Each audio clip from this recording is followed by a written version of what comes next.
পঞ্চম শ্রেণীর প্রিয় শিক্ষার্থীবৃন্দ, আশা করি সবাই ভালো আছো, সুস্থ আছো। আজকের ক্লাসে তোমাদের সাথে আছি আমি মোহাম্মদ ইমাম হোসেন, সিনিয়র শিক্ষক, Adamjee cantonment public school, Dhaka cantonment. প্রিয় শিক্ষার্থীবৃন্দ, বর্তমান পরিস্থিতিতে তোমরা একটি বন্দি জীবন পার করছো। তো একটি বিষয় কি তোমরা খেয়াল করেছো? আমরা মানুষরা যে অবস্থায় থাকি না কেন, একটি বিষয়ে কিন্তু আমরা স্বাধীন। সেটি কি? সেটি হচ্ছে চিন্তা করার দিক থেকে, অর্থাৎ কল্পনা বা ভাবনার দিক থেকে কিন্তু আমরা স্বাধীন। আমরা মানুষরা যে অবস্থায় থাকি না কেন, আমরা যে কোনো সময় যে কোনো কিছু ভাবতে পারি, কল্পনা করতে পারি। তোমাদেরকে একটি ছবি দেখাই। ছবিতে দেখো, একটি ছেলে ভাবছে। সে কি ভাবছে? সে হয়তো ভাবছে উড়োজাহাজটি কিভাবে একজন পাইলট চালায়, কিংবা সে হয়তো ভাবছে এত ভারী উড়োজাহাজ কিভাবে শূন্যে উড়ে বেড়ায়, কিংবা এই অসীম আকাশে কিভাবে উড়োজাহাজ দিক নির্ণয় করে চলে। এই যে ছেলেটি ভাবছে, কিংবা আমরা মানুষরা ভাবি, আমাদের এই ভাবনা চিন্তা কেন আসে? আসে আমাদের জানার আকাঙ্ক্ষা থেকে, কৌতূহল থেকে। তো প্রিয় শিক্ষার্থীরা, এই যে আমাদের কৌতূহল, এই কৌতূহল নিয়ে তোমাদের পাঠ্য বইয়ে একটি কবিতা আছে।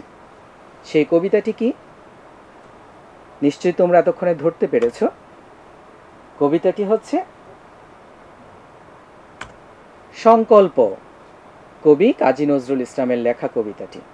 পঞ্চম শ্রেণীর শিক্ষার্থীবৃন্দ, আজকে আমরা পড়ব তোমাদের বাংলা বইয়ের সংকল্প কবিতাটি। তোমরা সবাই তোমাদের বইয়ের 6 নং পৃষ্ঠা খোলো, বাংলা বইয়ের 6 নং পৃষ্ঠা খোলো এবং তোমাদের সাথে খাতা কলম নিয়ে তোমরা প্রস্তুতি গ্রহণ করো। তো সংকল্প কবিতা লিখেছেন কাজী নজরুল ইসলাম। এখন আমি তোমাদেরকে এই কবিতাটি আবৃত্তি করে শোনাবো। তোমরা সবাই মনোযোগ দিয়ে কবিতাটি শুনবে। সংকল্প, কাজী নজরুল ইসলাম। থাকবো নাকো বদ্ধ ঘরে, দেখবো এবার জগৎটাকে, কেমন করে ঘুরছে মানুষ যুগান্তরের ঘূর্ণিপাকে। দেশ হতে দেশ দেশান্তরে ছুটছে তারা কেমন করে, কিসের নেশায় কেমন করে মরছে যে বীর লাখে লাখে। কিসের আশায় করছে তারা বরণ মরণ যন্ত্রণাকে। হাউই চড়ে চায় যেতে কে চন্দ্রলোকের অচিনপুরে, শুনবো আমি ইঙ্গিত কোন মঙ্গল হতে আসছে উড়ে। পাতাল ফেরে নামবো নিচে, উঠবো আবার আকাশ ফুঁড়ে, বিশ্বজগৎ দেখবো আমি আপন হাতের মুঠোয় পড়ে। শিক্ষার্থী বন্ধুরা, এতক্ষণ তোমরা কবিতাটি শুনলে, আশা করি তোমাদের ভালো লেগেছে। তো তোমরা জানো কবিতাটি লিখেছেন কাজী নজরুল ইসলাম। কাজী নজরুল ইসলাম সম্পর্কে তোমরা অনেক কিছুই হয়তো জানো। তোমরা হয়তো বলবে কাজী নজরুল ইসলাম আমাদের জাতীয় কবি। আর কি জানো তোমরা কাজী নজরুল ইসলাম সম্পর্কে? হ্যাঁ, তিনি বিদ্রোহী কবি নামে পরিচিত। আর কি জানো? হ্যাঁ, তিনি আমাদের রণসঙ্গীত রচয়িতা। তো কাজী নজরুল ইসলাম সম্পর্কে চলো আমরা আরো কিছু তথ্য জেনে নিই। কবি কাজী নজরুল ইসলাম পশ্চিমবঙ্গের বর্ধমান জেলার চুরুলিয়া গ্রামে জন্মগ্রহণ করেন। তাঁর জন্ম তারিখ 25শে মে 1899 খ্রিস্টাব্দ, বাংলা 11ই জ্যৈষ্ঠ 1306 সন। তিনি বিদ্রোহী কবি নামেই বেশি পরিচিত। তিনি বাংলাদেশের জাতীয় কবি। তাঁর কবিতা, গান, গল্প, নাটক, উপন্যাস আমাদের সাহিত্যের অমূল্য সম্পদ। শিশুদের জন্য তিনি অনেক গান, কবিতা, ছড়া ও নাটক লিখেছেন। অগ্নিবীণা, বিষের বাঁশি, ঝিঙে ফুল তাঁর বিখ্যাত কাব্যগ্রন্থ। তিনি 1976 খ্রিস্টাব্দের 29শে আগস্ট, 12ই ভাদ্র 1383 সন ঢাকায় মৃত্যুবরণ করেন। শিক্ষার্থী বন্ধুরা, তোমরা বড় হয়ে কাজী নজরুল ইসলাম সম্পর্কে আরও অনেক তথ্য জানবে, কবি সম্পর্কে আরও অনেক কিছু শিখতে পারবে, বুঝতে পারবে, জানতে পারবে। এবার চলো আজকের পাঠ থেকে আমরা কিছু নতুন শব্দের অর্থ দেখে নিই। প্রথমেই আছে সংকল্প। এই কবিতার নামও ছিল সংকল্প। সংকল্প অর্থ কি? ঠিক বলেছ, সংকল্প অর্থ প্রতিজ্ঞা, ওয়াদা। এরপরে আছে বদ্ধ। বলো তো বদ্ধ অর্থ কি? ঠিক বলেছ বন্ধুরা, বদ্ধ অর্থ হচ্ছে বন্ধ। এরপরে আছে যুগান্তর। যুগান্তর অর্থ কি? হ্যাঁ, যুগান্তর অর্থ অন্য যুগ। তোমরা জানো প্রতি 12 বছরে এক যুগ হয়। এই যে এক যুগের পর আরেক যুগ, একেই বলে যুগান্তর। এরপরে আছে কি? দেশান্তর। দেশান্তর অর্থ কি তোমরা কি ধারণা করছো? তোমরা সঠিক উত্তর বলেছ। দেশান্তর অর্থ হচ্ছে অন্য দেশ বা ভিন্ন দেশ বা দূর দেশ। ধরো তুমি বাংলাদেশের নাগরিক, তুমি যখন পাকিস্তান কিংবা ভারত কিংবা আমেরিকায় যাবে, তখন তুমি দূর দেশে গিয়েছো, অন্য দেশে গিয়েছো, এটাই হচ্ছে দেশান্তর। এরপরে হচ্ছে কিসের নেশায়। কিসের নেশা হচ্ছে কোনো কিছুর প্রতি আসক্তি, কোনো কিছুর প্রতি প্রবল আগ্রহ, এটা হচ্ছে নেশা। এরপরে অর্থ বরণ। বরণ শব্দের অর্থ কি? বরণ অর্থ হচ্ছে সাদরে গ্রহণ। সবশেষে আছে মরণ যন্ত্রণা। মরণ যন্ত্রণা অর্থ কি? মৃত্যুর যন্ত্রণা। মৃত্যুর সময় যে কষ্ট পায় বা যেভাবে খুব কষ্টে মৃত্যু হলে সেটাকে বলে মরণ যন্ত্রণা। তো প্রিয় শিক্ষার্থীবৃন্দ, আজকের পাঠ থেকে আমরা এই শব্দের অর্থগুলো জানলাম। আজকের পাঠ থেকে এবার চলো আমরা কিছু যুক্ত বর্ণ চিনে নিই। যুক্ত বর্ণগুলো আমাদের নতুন নতুন শব্দ গঠনে সাহায্য করে। তোমাদের জন্য আজকের পাঠ থেকে আমি 3টি যুক্ত বর্ণ রেখেছি। প্রথমেই একটি যুক্ত বর্ণ আছে, দেখি কে বলতে পারো এখানে কোন যুক্ত বর্ণটি আছে। প্রথমে তোমরা ঠিক বলেছ, প্রথমেই আছে দ এবং ধ। এই দ এবং ধ আছে, এরকম যুক্ত বর্ণ দিয়ে তোমাদেরকে যদি আমি কয়েকটি শব্দ বলতে বলি, তোমরা কয়টি শব্দ বলতে পারবে? আমি জানি তোমরা অনেক অনেক শব্দ বলতে পারবে। আমি তোমাদের জন্য 2টি শব্দ রেখেছি, বদ্ধ, শুদ্ধ। এবার আসো দ্বিতীয় যুক্ত বর্ণে। বলো তো দ্বিতীয় যুক্ত বর্ণে কোন 2টি বর্ণ আছে? কোন 2টি বর্ণ দিয়ে এই যুক্ত বর্ণ গঠিত হয়েছে? ঠিক বলেছ, এখানে আছে ন এবং ত। ন এবং ত দিয়ে বলো কতগুলো শব্দ হয়, বা তুমি নিজে ন এবং ত দিয়ে কতগুলো শব্দ গঠন করতে পারবে? আমি তোমাদের জন্য 2টি শব্দ এখানে রেখেছি, আছে অন্তর, যুগান্তর। আজকের কবিতায় যুগান্তর শব্দটি আছে। সবশেষে একটি যুক্ত বর্ণ আছে। এখানে তোমরা কি ধারণা করতে পারছো এই যুক্ত বর্ণে কোন বর্ণ আছে, কোন কোন বর্ণ আছে? এখানে কিন্তু 3টি বর্ণ আছে। আমরা দেখে নিই 3টি বর্ণ কি কি। এখানে আছে ন, ত এবং র, অর্থাৎ র ফলা। এই যুক্ত বর্ণ দিয়ে কি কি শব্দ হয়? তোমরা অনেক শব্দ বলতে পারবে আমি জানি। আমি তোমাদের জন্য এখানেও 2টি শব্দ রেখেছি, তোমাদের সাথে মিলিয়ে নাও।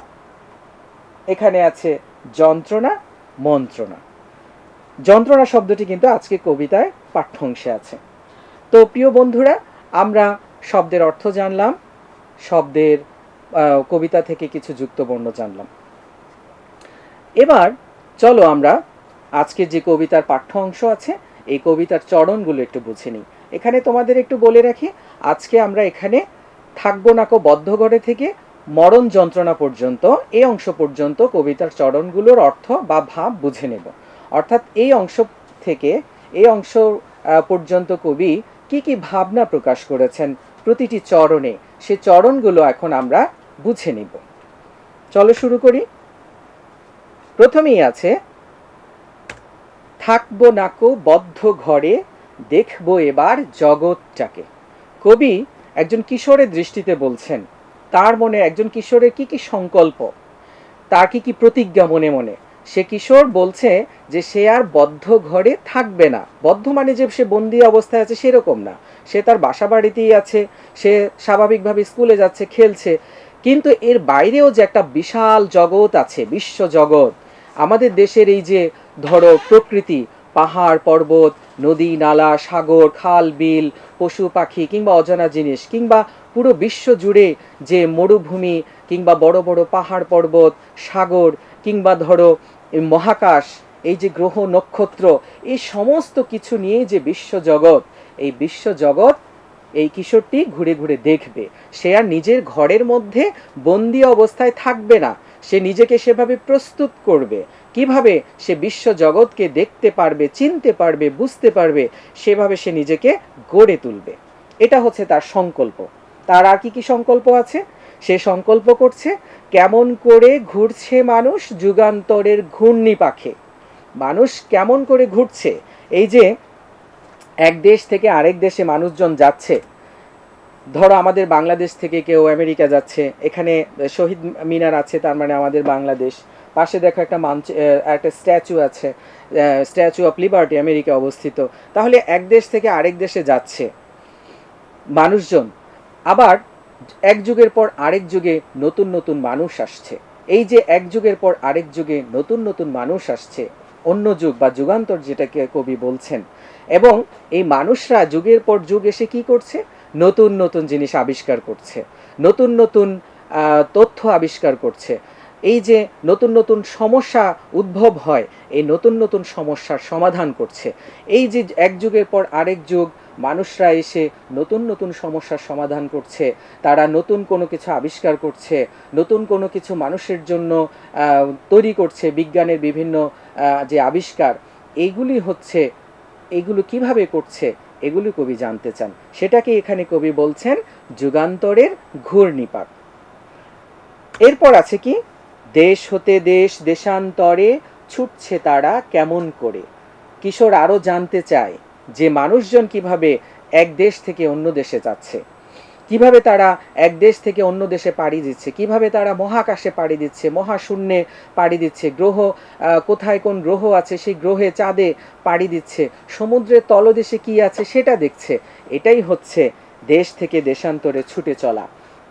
অর্থাৎ পুরো পৃথিবীতে, পুরো বিশ্বজগতে যত অজানা রহস্য আছে, যত অজানা কিছু আছে, এই সমস্ত কিছুই কিশোরটি দেখতে চায়। এরপর কি বলছেন কবি, এর পরে চরণগুলো আমরা একটু দেখে নেই। ছবিতে দেখো, এটা আমাদের মুক্তিযুদ্ধের একটা ছবি।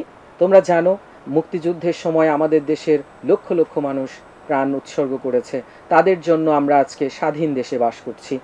তো কবিতায় কবি বলছেন, কিসের নেশায় কেমন করে মরছে যে বীর লাখে লাখে। লক্ষ লক্ষ বীর মারা যাচ্ছে। বীর কারা? যারা সাহসী, যারা ভালো কাজে নিজের জীবন উৎসর্গ করে, যারা মানুষের জন্য নিজের জীবন উৎসর্গ করে, নিজের জীবন দেয়, তারাই হচ্ছে সত্যিকারের বীর।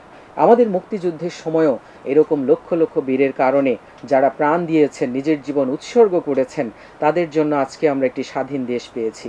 এরকম পুরো বিশ্ব জুড়ে যত বীর আছে, যারা মানুষের কল্যাণে নিজের জীবনকে উৎসর্গ করে, সেই যে তোমরা জানো এভারেস্টের চূড়ায় কি আছে সেটা দেখতে গিয়ে অনেকে মারা যায়, মহাশূন্যে কি আছে সেটা দেখতে গিয়ে অনেক বিজ্ঞানী প্রাণ হারায়।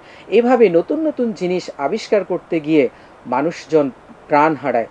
এরা যারা এই নতুন কিছু আবিষ্কার করতে গিয়ে, মানুষের জন্য কাজ করতে গিয়ে প্রাণ হারায়, এরাই হচ্ছে বীর। কিশোরটি জানতে চায় যে কেন মানুষ এভাবে প্রাণ দিচ্ছে, কারণ কি, সে কেন জানতে চাচ্ছে, তার মনে সংকল্প কেন?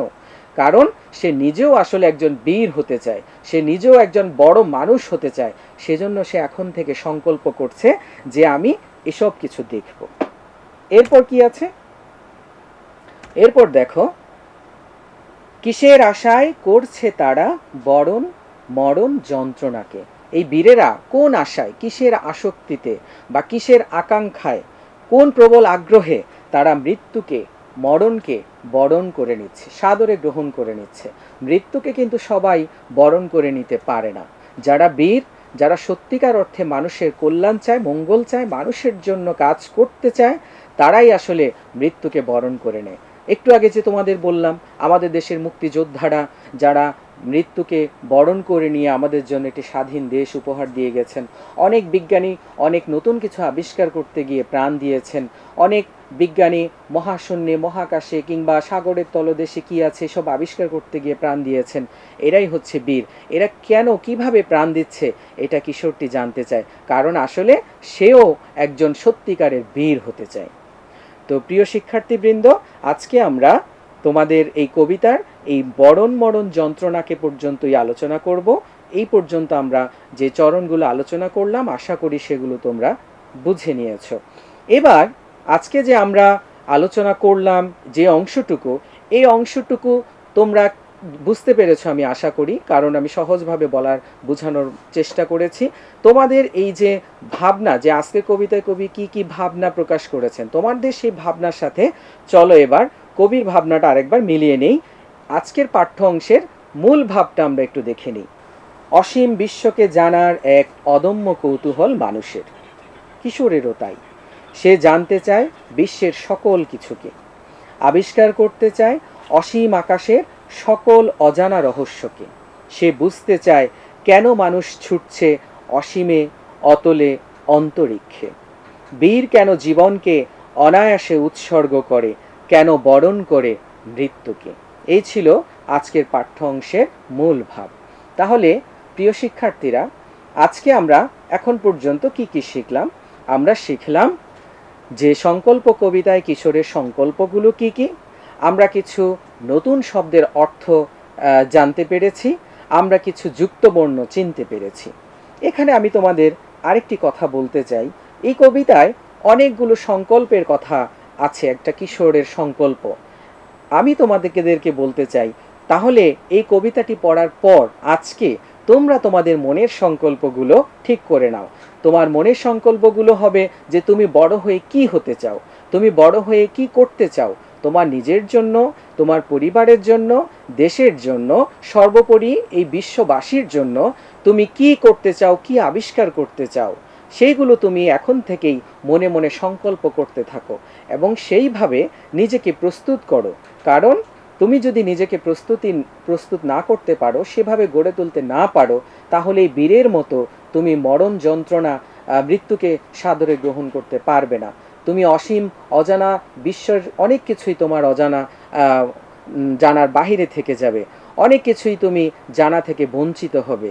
তাই অনেক কিছু জানার জন্য এবং নিজে থেকে এই মানুষের জন্য কিছু করার জন্য তোমাকে এখন থেকেই সংকল্প করতে হবে। তো প্রিয় বন্ধুরা, এতক্ষণ আমরা যেই অংশটুকু আলোচনা করলাম, সেখান থেকে আমি তোমাদেরকে বাড়ির কাজ দিয়ে দিচ্ছি। বাড়ির কাজ তোমরা তোমাদের খাতায় লিখে রাখো, তোমরা এগুলো খাতায় উত্তরগুলো লিখে রাখবে। তোমাদের জন্য আজকে আমি দুটি প্রশ্ন দিয়েছি। একটি হচ্ছে কবি বদ্ধ ঘরে থাকতে চান না কেন, আরেকটি হচ্ছে যুগান্তরের ঘূর্ণিপাকে বলতে কি বোঝো লেখো। এই দুটি প্রশ্নের উত্তর তোমরা বাড়িতে খাতার মধ্যে লিখে নেবে, লিখে রাখবে। আশা করি তোমরা খাতায় এর মধ্যেই তুলে নিয়েছো বাড়ির কাজটি। সবশেষে আমি যেটি বলবো যে আজকে এই ক্লাসটি নিশ্চয়ই তোমরা ভালোভাবে বুঝতে পেরেছো এবং তোমাদের পরীক্ষায় যে এখান থেকে এই কবিতা থেকে যদি প্রশ্ন আসে, আশা করি তোমরা সেটি সহজভাবে উত্তর দিতে পারবে।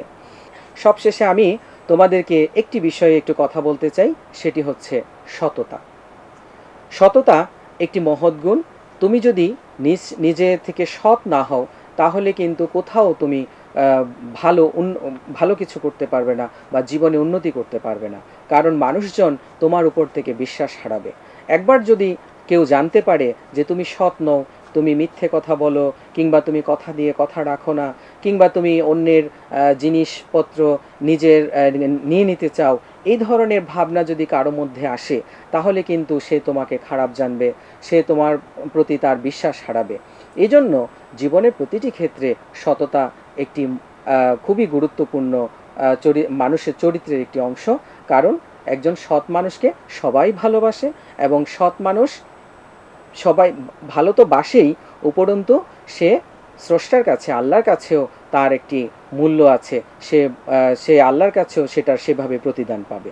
তো বন্ধুরা, তোমরা জীবনের যে কোনো অবস্থায় সৎ থাকার চেষ্টা করবে, বাবা মার সাথে, শিক্ষকদের সাথে, বন্ধুদের সাথে মিথ্যা কথা না বলার চেষ্টা করবে, কারণ মিথ্যা বলা ভালো না, এটাও একটা সততার অংশ। এছাড়া যে কোনো কাজেই তুমি সৎ থাকার চেষ্টা করবে। আশা করি আজকের ক্লাস তোমাদের ভালো লেগেছে। তোমরা সবাই সুস্থ থাকো, ভালো থাকো। আজকে বিদায় নিচ্ছি। আল্লাহ হাফেজ।